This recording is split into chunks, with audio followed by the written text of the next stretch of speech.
Hi, this is Dick. And before we get into this week's CleanCast, I'm excited to announce a new training program that we've developed for supervisors. It consists of 12 lessons, 6 DVDs, complete with exercises that help the learning process, and discussion questions at the end of each lesson to assist also in the learning process. I'll be leading each session, which help the participants better understand the subject matter rather than just watching a video. Companies can use it in a group session or a one-on-one session for that new supervisor that you just brought on board. Most sessions are about an hour, but each company has the flexibility to stop the DVD and interject anything from their company that they want to make sure that their supervisors are able to comprehend from what they want. As management, you can choose how long you want them to be, but most of them, if you just follow the format, it'll be about an hour. Now the good part. This 6 DVD, 12 lesson set will be available about March the 1st, and everyone will have an opportunity at that time to purchase it for the regular price of $239 for the 6 DVDs. But if you pre-order from our website at consultantsincleaning.com, you get a special introductory price of only $189. If you place the advance order, you'll get all 6 of the DVDs, all 12 lessons, me personally conducting the lessons, and that's about $15 a session. Even if you paid full price, it's about $20 a session. So I want you to order today, get the special pricing, because on March 1, the website will reflect to $239. Now, on to our CleanCast.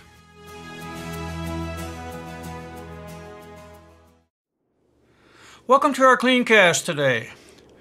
Thanks for joining us. I've entitled this session, Looking for the Gold. You know, many of you have heard, and it's a well-known fact that Andrew Carnegie was probably one of the most successful men in America.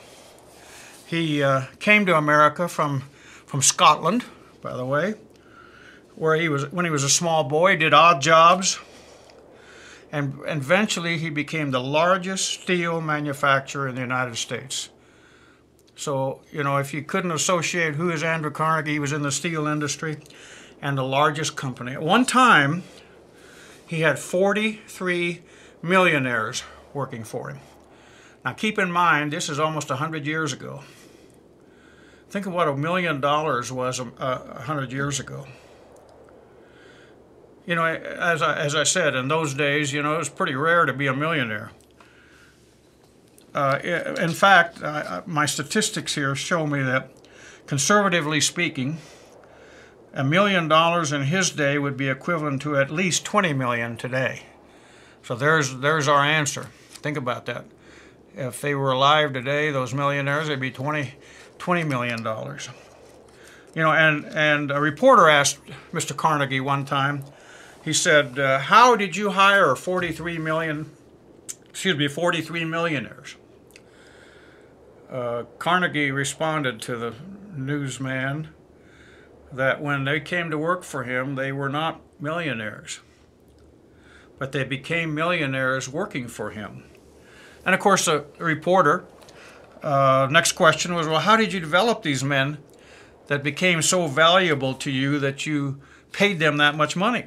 And he replied very simply, you know, you mine people, you work with people the same way you mine gold. And he said, when gold is mined, several tons of dirt have to be moved to get an ounce of gold.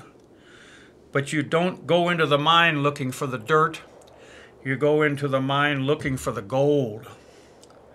So in other words, he was saying, don't always look for the flaws, the warts, the blemishes. Look for the gold in the person, not the dirt. Look for the good, not the bad. Look for the positive. Like everything else, there are more good qualities we look for in others, the more good qualities we're going to find. Remember last week we talked about some people find fault as if there was a reward? Well, here was a real contrast. Andrew Carnegie said, I want to put these people, I want to hire these people, and then I want to help them succeed. I'm going to look for the good things that they do. We'll emphasize those. We're not going to look for the dirt. Okay, so somebody makes a mistake. We don't dwell on it for 10 years. We learn from the mistake and we go on. So what about you? Do you look for the gold in all the people that you work with? Or are you one of those that we talked about last week that tries to find fault and then hope you get a reward? I'm hoping you're looking for the gold, because there's a lot of gold in a lot of good people. Somebody just has to mine that gold. Think about it. Look for the gold. You'll be happier. Thanks for joining us today. See you next time.